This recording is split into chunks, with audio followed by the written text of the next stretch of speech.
So guys আসসালামু আলাইকুম। কিছুক্ষণ আগে ভাই আমার আম্মা আমার ফোন দিছিল। ফোন দিয়ে আমারে কইতেছে আমি টাকা পাঠাইতাম ভাই। এখন তো ভাই আমি পরিবার নিয়ে আমি খুব ঝামেলার মাঝে আছি। আমার ফ্যামিলিও আমার প্রেগনেন্ট। আমি টাকার লাগে ভাই আমার আম্মারে টাকা পাঠাইতে পারলাম না। আমার আম্মার টাকার লাগে ভাই হসপিটালে আটো ভাইয়া বয়ে রয়েছে ভাই। ভাই আপনারা যেভাবে পারেন আমার ভিডিওটা ভাই বেশি বেশি করে শেয়ার কমেন্ট করবেন, যাতে আমার আম্মারে আমি টাকাটা দ্রুত আমি পাঠাইতাম পারি। আমার আম্মা হসপিটাল বন্দি, তারা টাকা ছাড়া ভাই আমার আম্মারে ছাড়তেছে না ভাই।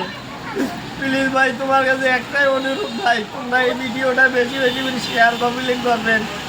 আর সবার কাছে আমার একটাই অনুরোধ, আমার ভিডিওটা সব পরিবর্তন নেওয়ার ব্যবস্থা করবেন ভাই। আল্লাহর কসম ভাই আমি তোমরা আল্লাহকে মিশে মাত্রাম না।